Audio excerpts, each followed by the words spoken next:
9장을 살펴보고 있습니다. 그래서 이제 그 객체를 초기화하는 방법을 설명해 드리고 있었고, 이제 객체를 초기화할 때 그 사용하는 함수가 생성자이죠.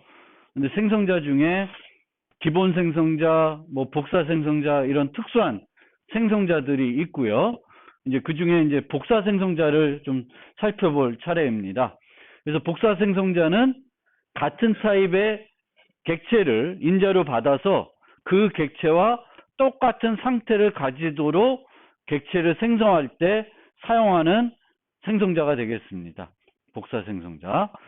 근데 C++는 복사 생성자가 자동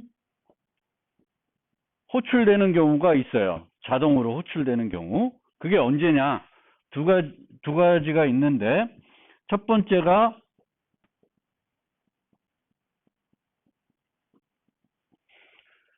이 함수가 값 전달로 객체를 받아요. 값 전달. 물론 우리는 객체를 전달할 때 값 전달로 전달을 하지 않아요. 대부분 참조로 전달합니다. 근데 만약에 값 전달로 객체를 전달할 경우에, 예를 들면 이렇게 전달을 했다. 후에 객체를 전달하게 되면, 이름이 같으니까 거시기하네. 바꿉시다. 그러면 이 전달된 인자를 이용해 가지고 이 객체를 만들어야 되겠죠. 이 B 매개 변수 객체를 만들어야 돼요. 그럼 이 B를 만들 때 뭘 사용하냐? 복사 생성자를 자동적으로 사용하게 됩니다. 그래서 이게 첫 번째 경우이고, 두 번째는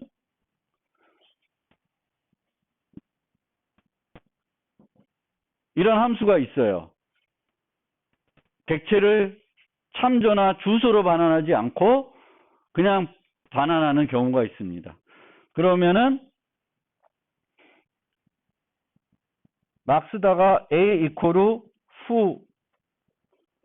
후를 했어요. 그러면 이 후가 호출되고 나면 a 타입의 객체를 반환해 주겠죠. 그러면 이 객체, 반환된 객체를 이 공간에서 만들어야 돼요. 여기 이제 임시 객체가 만들어져요. 임시 객체가 만들어지고 이 임시 객체를 A에 대입하게 됩니다. 근데 이 임시 객체를 어떻게 생성하냐? 또 복사 생성자를 이용해서 생성을 하게 됩니다. 그러니까 복사 생성자는 내가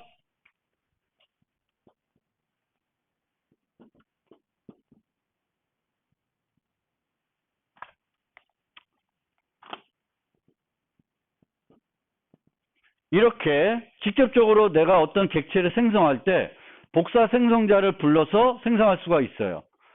A2를 A1과 똑같은 상태로 만들고 싶다. 생성할 때. 그럼 이런 식으로 만들 수가 있습니다.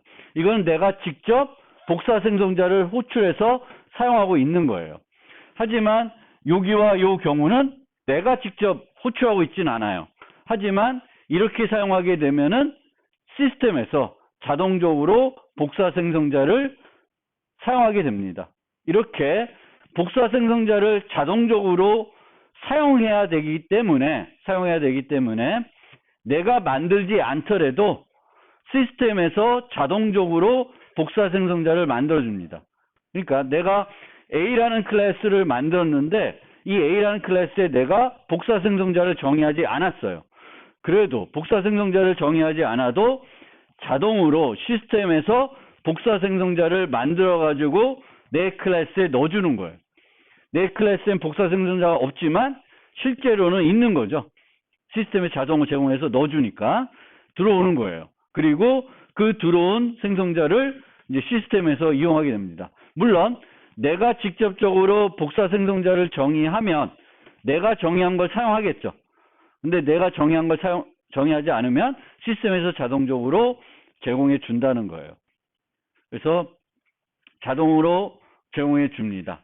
그런데 이 시스템에서 자동으로 제공되는 복사 생성자는 어떤 식으로 동작하냐면 이 방법으로 동작을 해요. 멤버와이즈 카피 형태로 동작을 하게 됩니다.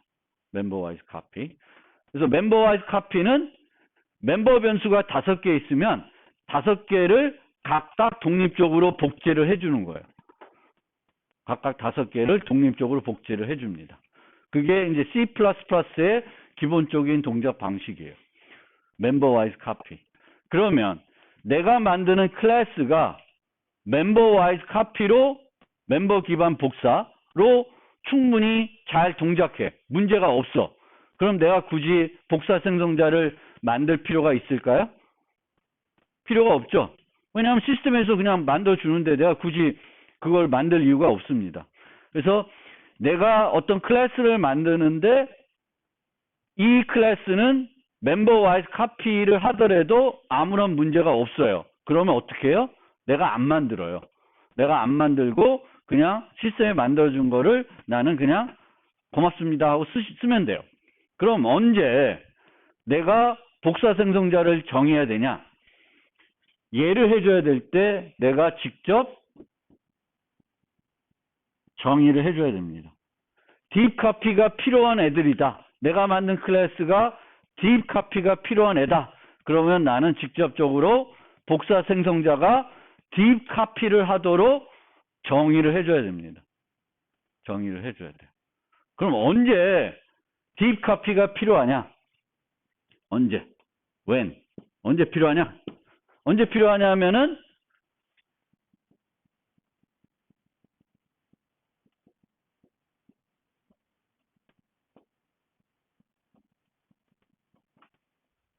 포인트 타입의 멤버 변수를 가지고 있으면 아마도 필요할 거예요. 포인트 타입의 멤버 변수를 갖고 있다 하더라도 또는 참조 타입을 갖고 있다 하더라도 꼭 딥카피를 해야 되는 건 아니에요. 딥카피를 안 해도 될 수도 있지만 많은 경우에는 딥카피가 필요할 겁니다. 그래서 내가 어떤 클래스를 만들었는데 포인트 타입의 멤버 변수를 갖고 있고 그리고 이 포인트 멤버 변수가 동적 할당된 애를 유지해요. 그러면 거의 한 100%는 딥카피 하는 애를 만들어줘야 돼요. 그거의 예로 이런 애를 들 수 있어요. integer array list라고 있는데 이 클래스는 정수들을 여러 개 유지하는 거예요. 그러니까 std 벡터를 내가 정수 버전으로 만든 거예요. 정수만 저장할 수 있게 std 벡터는 범용 클래스잖아요. std 벡터는. 근데 얘는 그냥 정수만 유지해요. 그래서 이 동적 배열로 유지하는 저 아이템스의 정수들을 추가를 하게 되면 유지해 주는 거예요. 그래서 이런 애들은 멤버와이즈 카피를 하면 안 됩니다. 왜 안 되냐? 어떤 문제가 있냐면 그림으로 나타내면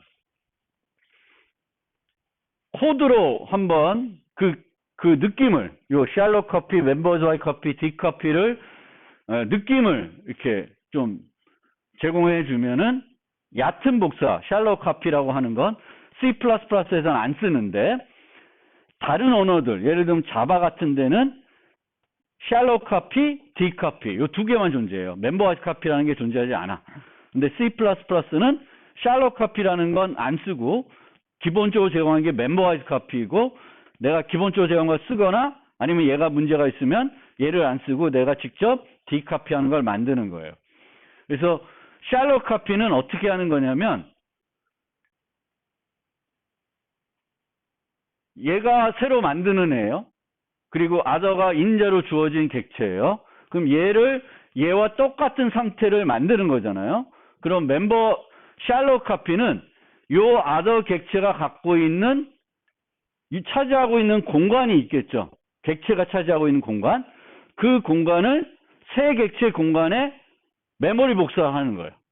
메모리 복사. 메모리 복사하면 어떻게 되냐면은 여기서 포인터를 유지하게 되면 이 포인터 주소들이 복사되니까 얘가 가리킨 애하고 새로 복제된 애가 가리킨 애가 어때요? 같아지게 되겠죠. 복제를 했는데 얘가 유지하는 어떤 애랑 얘가 유지하는 애가 같아지는 거예요. 그러면 얘를 수정해도 얘가 수정이 되는 거고 얘를 수정해도 얘가 수정하게 되는 거예요. 인간을 복제를 했는데 내 복제된 인간이 화장실 가야 돼. 그럼 나도 가야 돼. 그럼 이상하지. 그렇죠? 부작용이 있는 거예요. 그러면 안 되는 거예요. 그래서 저거를 이제 복제를 제대로 하려면 얘네들까지 같이 복제를 해줘야 되는 거예요. 복제를 해가지고 이 모습이었으면 새 애도 똑같은 모습이 되게끔 해야 되는 거예요. 그러니까 얘도 새로 만들어야 되고 얘도 새로 만들어야 되고 얘도 새로 만들어서 해줘야 되는 게 이제 디카피가 되는 거예요. 멤버와이즈 카피도 똑같은 결과가 초래를 해요. 멤버와이즈 카피는. 그러면 멤버와이즈 카피하고 샬롯 카피하고 차이는 뭐냐면 샬롯 카피는 그냥 메모리를 통째로 그냥 복사를 해버리는데 멤버와이즈 카피는 멤버 단위로 복사를 해요. 멤버 단위로 복사를 하고 근데 이 멤버 단위로 복사할 때 멤버 변수가 원시 타입이면 차이가 없어요. 원시 타입 차이가 없는데 내가 클래스가 객체가 유지하는 멤버 변수가 또 다른 객체예요. 그러니까 여기 보면은 여기는 B가 포인터인데 C를 봅시다. C는 또 다른 객체잖아요. 요 C가 또 다른 객체예요. 그럼 이 C를 얘는 기계적으로 그냥 복제를 한 건데 얘는 요 멤버와이즈 카피는 어떤 식으로 만드냐면은 이 C를 복사 생성자를 이용해서 만들어요. 그러니까 내 멤버 변수 중에 클래스가 있으면 포인터 말고 클래스가 이렇게 값 형태로 유지하고 있으면 쟤를 복제를 하는데 메모리 복제를 하는 게 아니라 그 클래스에 정의된 복사 생성자를 이용해서 복제를 개별적으로 해주는 거예요. 그러면 내가 사용하는 C가 복사 생성자가 잘 만들어져 있어. 디커피를 하도록 잘 만들어져 있어. 그럼 나는 신경 안 쓰고 쓰면 돼요. 그래서 이렇게 되는 거고 이제 이 디커피는 C는 알아서 잘 만들어져 있다고 가정해서 그냥 내버려 두면 나는 B만 신경 쓰면 되는 거예요. B만 새롭게 만들어주면 돼요. B만. 그리고 여기 만들 때도 보면 B를 새로 만드는데 이제 복사 생성자를 또 활용해 가지고 만들고 있습니다. 개념적으로 이해가 되시나요? 요 세 개의 차이를. 샬롯 카피는 메모리를 통째로 덤핑하는 거예요. 덤핑을 하니까 이제 뭐 여기가 뭐가 있든 중요하지 않고 신경 안 쓰고 그냥 덤핑을 해요. 그럼 덤핑을 하다 보면 여기서 뭔가 이 내부적으로 유지하는 게 아니라 이 객체에서는 주소나 참조만 유지하면은 얘가 유지하는 것도 똑같아지는 거죠. 멤버와이즈 카피도 똑같아요. 근데 멤버와이즈 카피가 다른 점은 원시 타입이 아니라 객체가 있으면 그 객체를 메모리 카피해가지고 덤핑하는 게 아니라 이 객체를 개별적으로 복제를 해요. 그래서 개별적으로 이 객체의 복사 생성자를 활용해가지고 만들어주는 거죠. 복제를 해주는 거죠. 그러니까 멤버 변수가 3개 있으면 3개를 따로따로 복제를 해주는 거예요. 얘가 맞게끔. 그래서 그렇게 되는 거고, 근데 멤버와이즈 카피를 하더라도 포인터를 유지하게 되면은 포인터는 그냥 개별적으로 복사를 하면 주소를 복사하는 거게 되니까 복사하는 것이 되기 때문에 여전히 멤버와이즈 카피를 해도 디카피하는 건 아니죠. 이 내부적으로 이런 애를 계속 복제를 해주는 건 아니기 때문에 그거를 잘 해줘야 됩니다. 그래서 다른 포인터를 유지하게 되면은 개별적으로 디카피하도록 보통은 만들어줘야 된다. 이게 이제 복사 생성자의 개념입니다. 그래서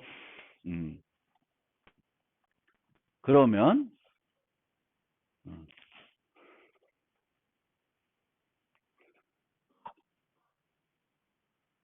실제 이제 그 얘기가 여기 나오고 있죠. 그래서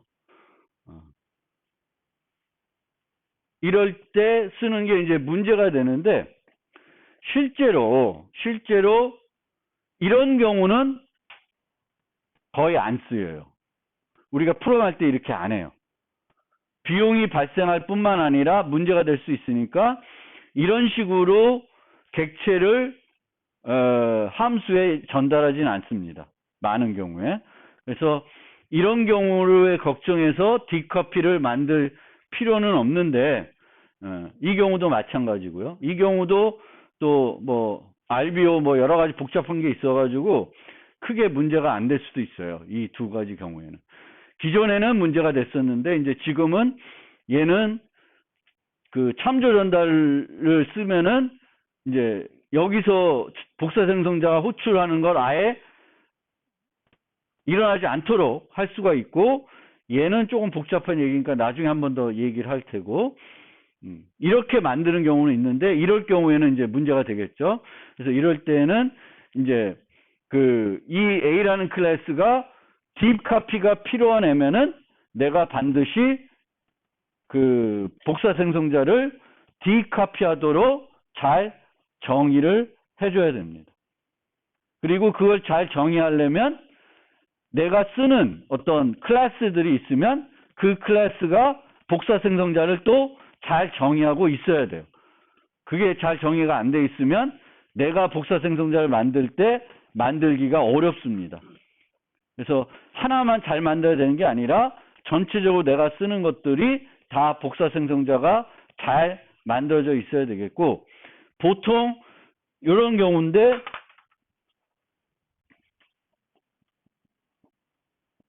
동적 할당된 데이터를 유지하는 경우가 많습니다. 포인터로 유지하는 경우는 동적 할당된 데이터를 유지하는 경우가 많고요. 동적 할당된 데이터를 유지할 경우에는 이 객체를 만들 때 동적 생성이 있겠죠. 그러면 소멸자에서 뭘 해줘야 돼? 이 동적 할당된 거를 또 반납을 해줘야 돼요. 반납을. 그래서 이렇게 보통 딥 카피가 필요한 애는 소멸자도 잘 만들어줘야 되고요. 또 소멸자뿐만 아니라 A 이퀄 B 이런 형식으로 대입할 때도 복제가 일어나요.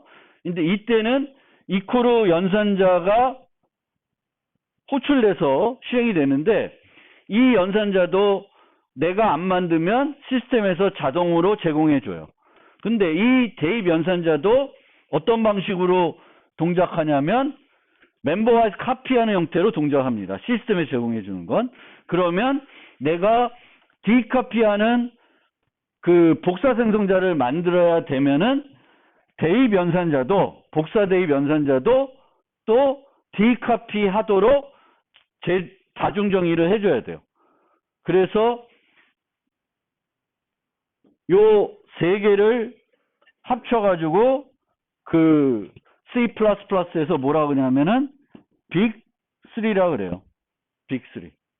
그래서 하나를 내가 뭔가 만들어야 되면 나머지도 아마 만들어야 된다. 뭐 이런 개념. 그래서 내가 복사 생성자를 딥카피하도록 만들어야 되면은 복사 대입 연산자도 딥카피하도록 내가 만들어줘야 되겠고, 그거에 맞게끔 소멸자도 또 만들어줘야 돼요.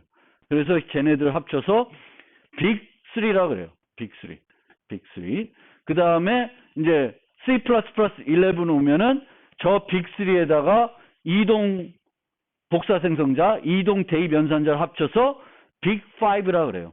그래서 하나만 만들면 나머지 네 개를 다 만들어줘야 되는 그런 번거로움이 있죠. 그래서 빅3, 빅5. 근데 우선은 지금은 이제 빅3라는 개념으로 이 복사 생성자가 언제 여러분들이 정의를 해줘야 되냐면, 직접 정의를 해줘야 되냐면, 딥카피가 필요할 때 해줘야 되는 거고, 딥카피가 필요하면 얘네들도 다 같이 만들어줘야 됩니다. 그래서 이런 애가 딥카피가 당연히 필요한 애가 되겠습니다. 그래서 만들어줘야 되는.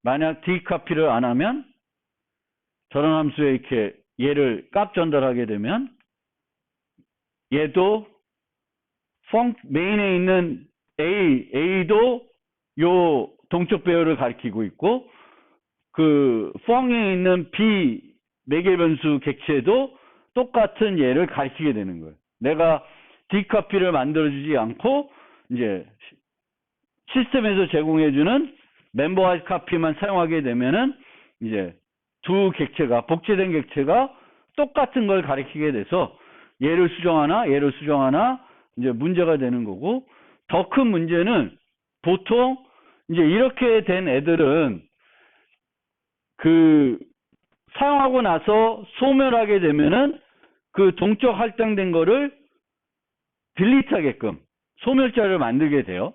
그럼 어떤 문제가 생기냐면 저 B에 저렇게 복제가 됐을 때 이 B는 언제 소멸해요? B는 언제 없어져요? 이 함수가 불러져서 함수 호출이 끝나면 사라지죠. 함수 호출이 함수 호출이 끝나면 B에 뭐가 불러져? B가 소멸하는 거죠. B가 소멸하면 자동적으로 불러주는 게 뭐예요? B의 소멸자예요. B의 소멸자가 호출되면은 이 펑이 끝나고 나면 얘는 얘를 딜리트 할 거예요.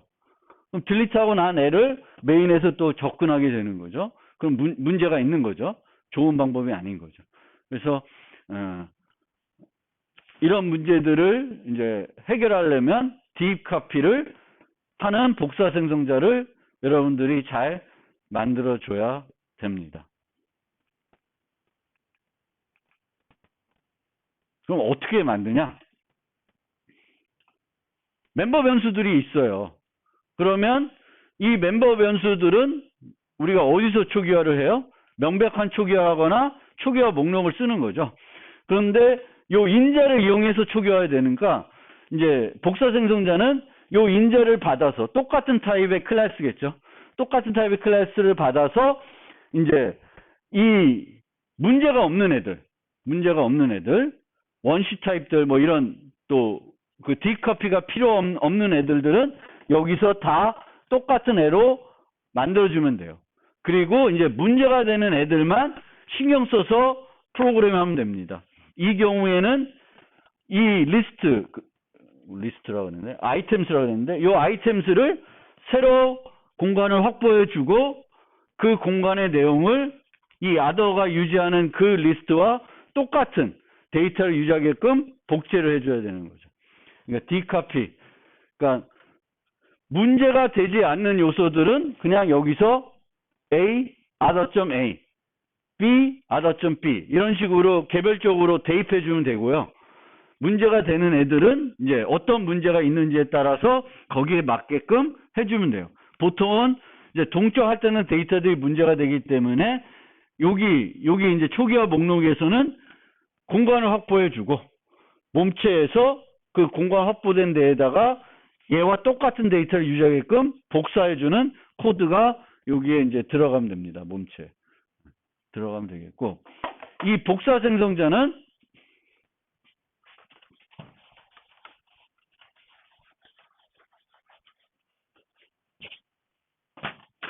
어떤 모습을 하고 있냐면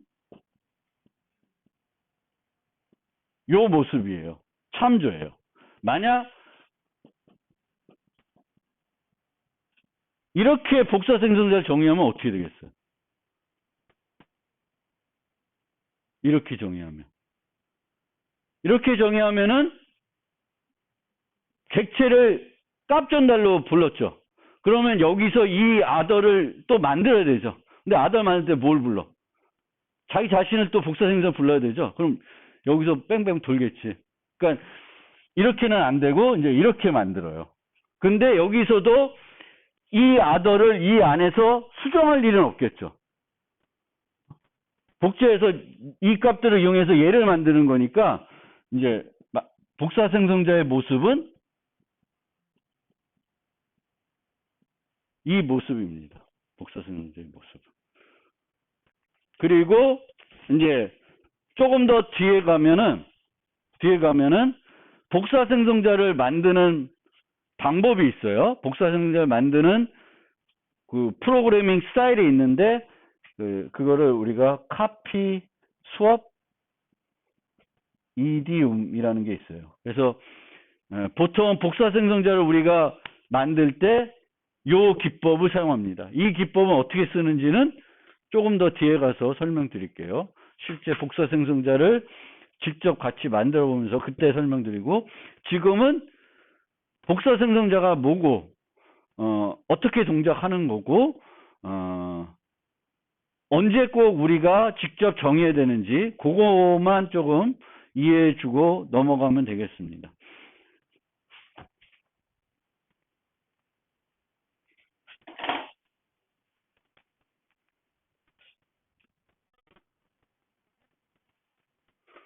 그 다음에 보통 이제 생성자에 관련된 기본적인 설명을 드린 건데, 이 생성자는 객체를 생성할 때 사용되는 그런 함수잖아요. 그렇기 때문에 클래스 밖에서 보통은 사용을 해야 되겠죠. 클래스의 객체를 생성해야 되니까. 그래서 이 생성자들의 접근 권한은 대부분 퍼블릭으로 만들어요. 퍼블릭으로. 그래야 밖에서 생성할 수 있겠죠. 퍼블릭이 아니면 밖에서 생성이 안 돼요. 그런데 우리가 프로그래밍 하다 보면 어떤 클래스를 만드는데 이 클래스의 객체는 딱 하나만 아니면 딱 두 개만 만들면 더 이상 필요가 없는 경우가 있어요. 논리적으로. 또는 효율적으로 뭔가 프로그램 만들기 위해서 객체들을 여러 개 만드는 거를 제한하고 싶을 수가 있어요. 그러면 객체의 생성을 제한하려고 그러면 생성자를 퍼블릭으로 놓으면 제한할 방법이 없는 거예요. 쓰는 사람들이 언제든지 생성할 수 있기 때문에 제한할 수가 없는 거죠. 그래서 객체의 생성을 개수가 됐든 뭔가 이유가 있어서 제한해야 되면은 프라이빗으로 바꿔야 되는 거예요. 프라이빗 아니면 프로텍티드. 근데 이제 프로텍트는 이제 상속과 관련된 거니까 그건 좀 나중에 생각하고, 지금은 이제 만약 객체의 생성을 제한하고 싶으면 그 생성자를 접근권을 뭘로 만들어요? 프라이빗으로 만들게 되는 거예요. 근데 프라이빗으로 만들면 밖에서 생성할 수 있어요, 없어요? 못해요. 그럼 어디서 생성해야 돼? 클래스 안에서 생성을 해야 돼요. 그러면 싱글턴이라는 개념이 있습니다. 싱글턴. 그래서 객체 지향 프로그래밍에서 또 어떤 개념이 있냐면,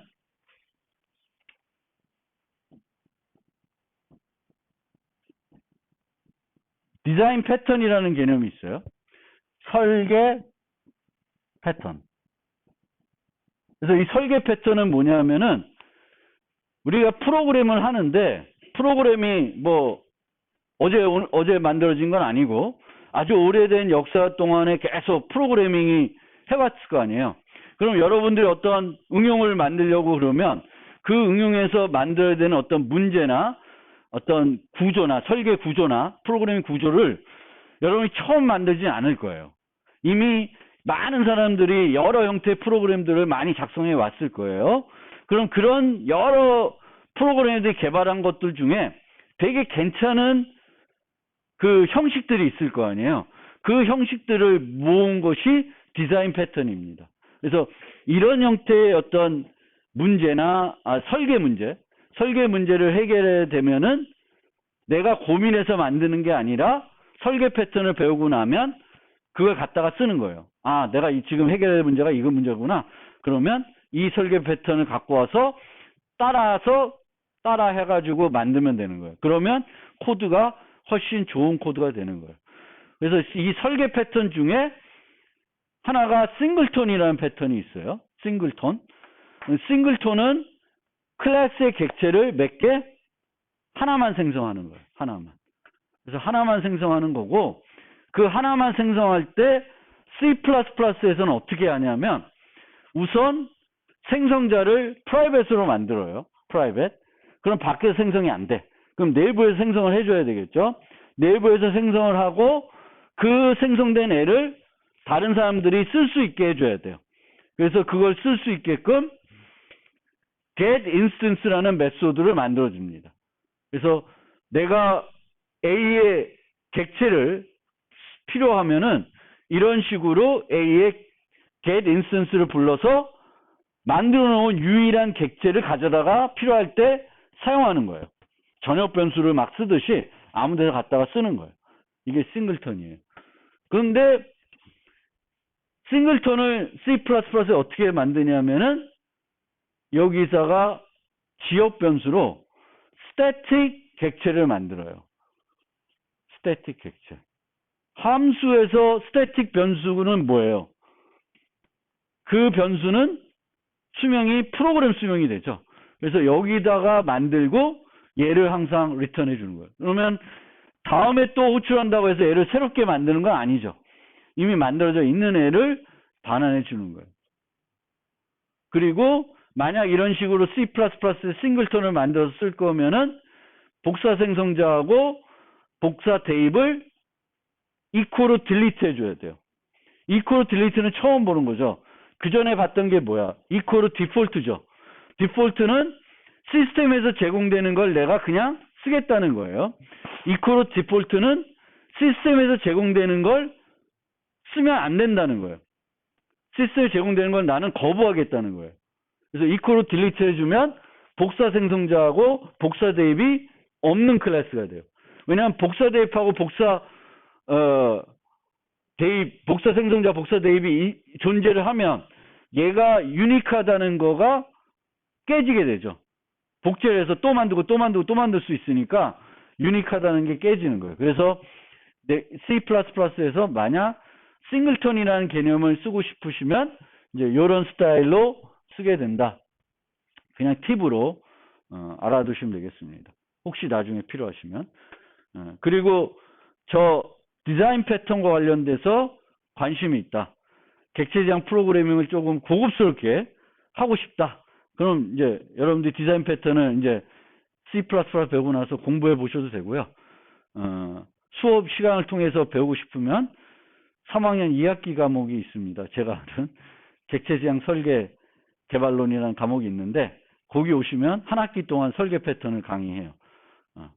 이 과목은 언어 프리로 파이썬, 자바, C++ 가지고 설계 패턴, 객체지향 설계 패턴을 배우는 교과니까 수업 시간에 와서 공부하셔도 되고 그냥 조금 여러분들이 직접 혼자 설계 패턴 관련된 서적을 보면서 학습하셔도 좋을 것 같습니다. 그래서 이제 이런 거예요. 우리가 좋은 개발자가 되려고 그러면 제일 기초적으로 먼저 익혀야 되는 건 프로그래밍 언어예요. 프로그래밍 할 줄 알아야 개발자가 되겠죠. 그래서 프로그래밍 하기 위해서 제일 먼저 해야 되는 건 프로그래밍 언어를 배워야 되는 거예요. 그리고 제 생각에는 한 언어를 잘 하시면 언어를 바꾸는 건 어렵지 않아요. 특성만 조금 다를 뿐 이 문제 푸는 알고리즘들이 언어가 바뀌었다고 알고리즘이 바뀌진 않아요. 그래서 프로그래밍 어떤 언어든 하나를 잘하게끔 내가 노력을 해야 되겠고 그 다음에 이제 배워야 되는 게 자료 구조예요. 복잡한 데이터들을 내가 프로그램할 때 어떻게 표현해야 되는지 자료 구조를 배워야 되겠고 그 다음에는 알고리즘을 배워야 돼요. 알고리즘. 그러면 이제 프로그램에 필요한 어떤 기본적인 것들을 배운 거고 그 다음에는 이 프로그램을 조금 더 고급스럽게 고급 테크닉을 써서 이제 프로그래밍 하려 그러면은 그런 고급 테크닉들을 보여주는 그런 책들을 갖고 이제 학습하시면 돼요. 그런 것 중에 하나가 이제 디자인 패턴 뭐 같은 것들이고 뭐 클린 코딩 뭐 이런 것들 아니면 뭐 엔티 패턴 같은 개념들도 있고 뭐 그런 것들 또 아니면 이제 순수 객체 지향 관련된 어떤 내용들 이런 것들을 익히면은 이제 좀 더 프로그래밍을 기본적으로 하는 게 아니라 좀 더 고급스럽게 할 수가 있죠. 그래서 그런 식으로 이제 학습 이제 진행 방법을 그렇게 가시면 돼요. 그래서 지금은 여러분들이 언어를 배우는 단계일 거고요. 이제 다음 학기에 자료 구조, 그 다음 학기에 알고리즘 배우고 나면은 그 다음부터는 스스로가 이제 갖춰야 될 기본적인 건 다 갖췄기 때문에 본인들이 과목을 통해서 좀 더 익히든 아니면 스스로 공부를 하든 고급 내용 관련된 것들을 좀 찾아서 내 기본적인 것들을 좀 더 업그레이드 해주면 좋을 것 같습니다. 그래서 그런 것들이 이제 이런 내용들이 되겠죠. 그 다음에 소멸자. 소멸자는 이제 객체가 소멸될 때 자동으로 호출되는 그런 함수이고, 생성자는 우리가 여러 개를 정의해서 쓸 수 있지만 소멸자는 하나만 정의해서 쓰는 거예요. 그래서 이 하나에서 이제 마무리를 뭔가를 해야 되는 거죠. 객체가 소멸될 때 뭔가 뒤처리해야 되는 게 있으면은 그 뒤처리를 소멸자에서 해줘야 되는 거예요. 그래서 이런 이디옴 중에도 RAII라는 게 있어요. Resource Equation 뭐였더라? 뭐 약자인지 까먹었는데 이 RAII라는 이디움이 있는데 얘는 뭐냐면은 필요한 거는 생성할 때 생성자에서 확보하고 그 확보된 거를 소멸자에서 반납해주는 그런 형태로 코딩을 해야 좋다라는 게 이 RAII입니다. 그래서 우리가 뭔가 동적 생성한다. 그러면 그 동적 생성을 생성자에서 하고 소멸자에서는 그 사용하던 그 메모리 공간을 딜리트 해줘야 되는 거죠. 반납해주는 거예요. 그래서 이 이디움들 같은 것들도 이제 즐겨 쓰는 그 개발자들이 즐겨 쓰는 어떤 이디움이 있다. 그럼 그런 거 익혀가지고 나도 항상 그런 거 할 때는 요 이디움을 활용하면은 내 코드가 훨씬 더 질 좋은 코드가 되겠죠. 그래서 그런 이디움들도 간단한 것들은 제가 소개는 하니까 이렇게 보시면 되겠고, 당연히 소멸자는 내가 호출하는 게 아니라 시스템에서 자동적으로 객체가 소멸될 때 호출을 해줘요. 그래서 이 소멸자는 당연히 퍼블릭이 돼야 돼. 퍼블릭. 그런데 혹시 이 궁금해가지고 프라이빗으로 만들면 어떻게 되냐? 소멸자를. 프라이빗으로 만들면은 스택의 객체를 생성을 못해요. 스택에 생성을 못해요. 그러니까 객체를 내가 프라이빗으로 만들었다. 소멸자를. 그럼 객체를 내가 어떤 함수에서 이런 식으로 만들었다. 얘를 프라이빗 만드는데 이렇게 만들었다. 그러면 문법 오류가 납니다. 왜냐하면 이 객체는 생성할 수 있어도 이 함수가 끝났을 때 소멸해야 되는데 프라이빗이니까 소멸을 못하는 거예요. 그래서 안 돼. 근데 프라이빗으로 만들면 이제 함수 스택에는 객체를 못 만들지만 이제 힙에는 동적 생성해서 만들 수는 있어요. 근데 이렇게 만들면 내가 얘를 제거해 주는 걸 별도 소멸할 때 별도 해줘야 되는 거지. 근데 이렇게 쓸 일은 없어요. 근데 하여튼 궁금해서 프라이빗으로 소멸자를 만들 일은 정말 없습니다. 근데 생성자를 프라이빗으로 만드는 경우는 제법 있어요. 왜냐하면 객체의 생성을 조절하는 게 프로그램 효율성 높일 때 상당히 필요합니다. 객체를 예를 들면 내가 어떤 응용을 만들어야 돼. 근데 이 응용을 만들다고 생각해 보니까 똑같은 종류의 객체를 한 1000개를 만들어야 돼. 그럼 뭔가 이거는 설계부터 고민해 봐야 돼요. 이 1000개를 어떻게 만들지?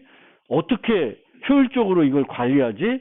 이런 것들을 생각하다 보면은 이제 이런 여러 가지 테크닉들을 써야 됩니다. 그래서 객체를 많이 만들어야 된다. 그러면 이 많이 만드는 객체들을 어떻게 효과적으로 만들거나 아니면 그렇게 1000개를 안 만들고 똑같은 효과를 낼 수 있을까? 이런 것들을 뭔가 고민을 해야 되는 거죠. 객체를 한 5, 6개 만든다 그러면 아무것도 신경 쓸 필요는 없는데 어떤 응용을 만드는데 객체를 엄청나게 많이 만들어야 되는 그런 응용인 것 같아요. 그러면 그 부분을 뭔가 신경 써야 되는 거죠. 그 부분을.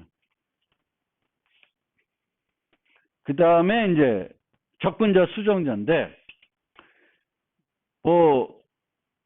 이제 기본적인 건 이거예요.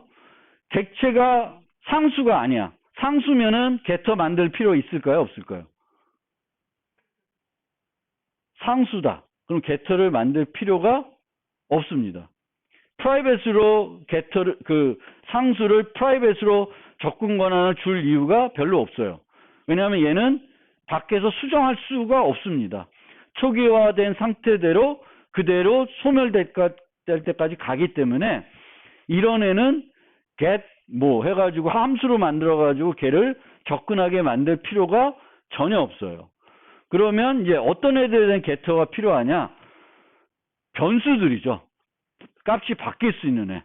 그리고 이 변수들이 잘못 함부로 변경하면은 이제 상태가 이상하게 돼가지고 프로그램이 오동작할 수 있는 애들, 이런 애들들은 그 변수인 멤버 변수들을 프라이빗으로 접근해 놓고 getter를 만들어주고 setter를 퍼블릭으로 만들고 이 setter들이 잘 만들어져 있어야 되죠. 이 setter들은 멤버 변수들이 엉뚱한 값을 안 가지도록 최선을 다해서 검사를 해줘야 되는 거예요.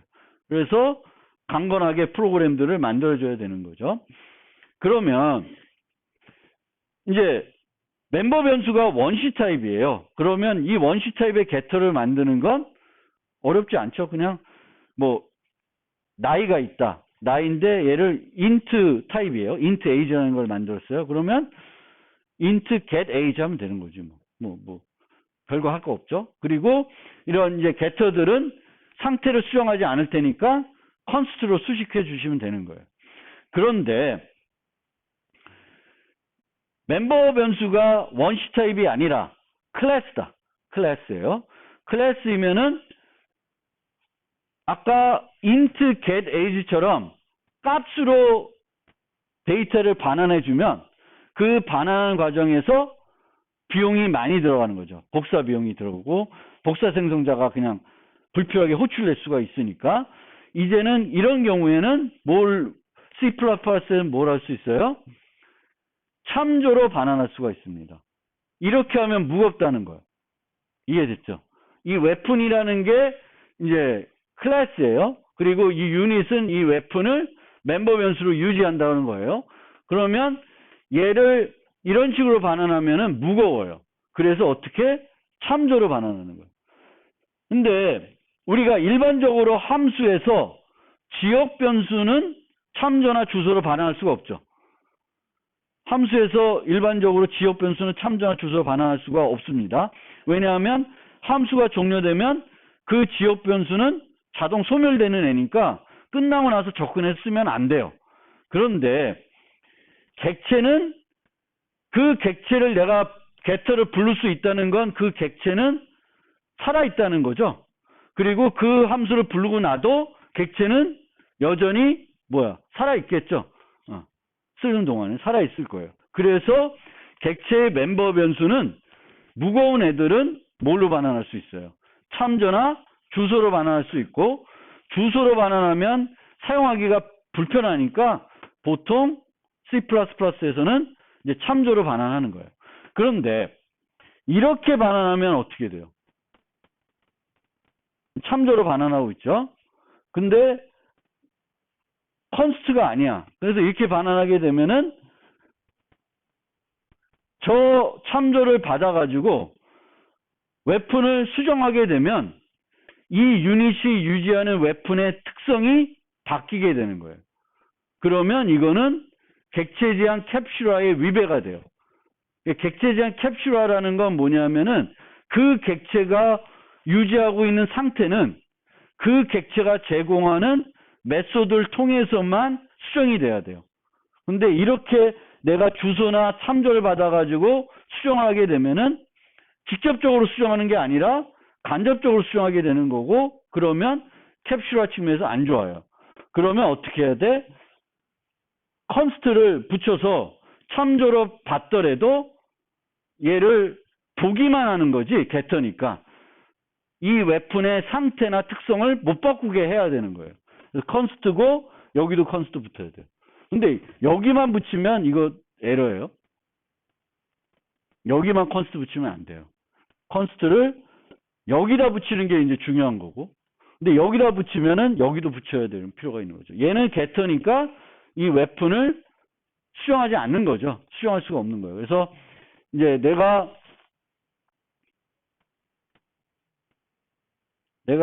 그 클래스를 만드는데 이 클래스가 원시 타입이 아니라 객체를 멤버 변수로 유지하면은 그것의 겟터는 이런 식으로 만드시면 돼요. 컨스트 참조로 반환하고 컨스트로 수식해줘서 이제 만드시면 돼요. 그런데 이렇게 만들었는데 유닛 U가 있어요. 그러면 weapon W equal U 점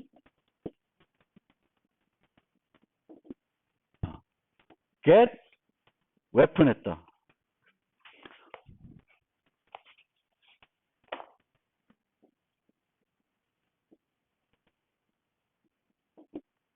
이렇게 프로그램 했어요.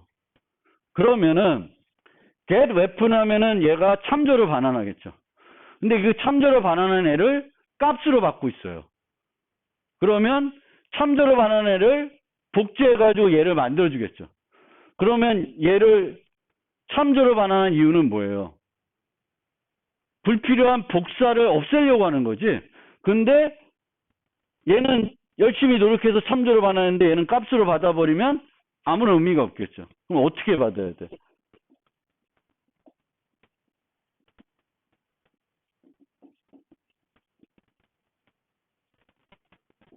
이렇게 받아서 사용해야 비용이 안 드는 거죠. 얘가 비용을 절약하기 위해서 참조로 반환했으면 나도 어떻게 받아야 돼요? 참조로 받아야 돼요. 그래야 그 효율성, 내가 얻고자 한 얘를 이렇게 안 정의하고 이렇게 정의한 그 효과를 얻을 수 있는 거지. 이렇게 정의 안 하고 이렇게 차라리 이제 이렇게 쓸 바에는 그냥 번거로운데 이게 더 낫겠죠. 그래서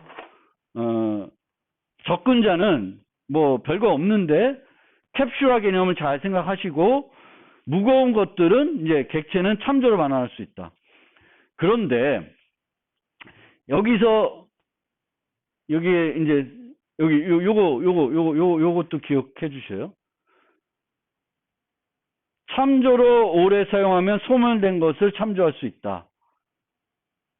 라는 거예요. 그러니까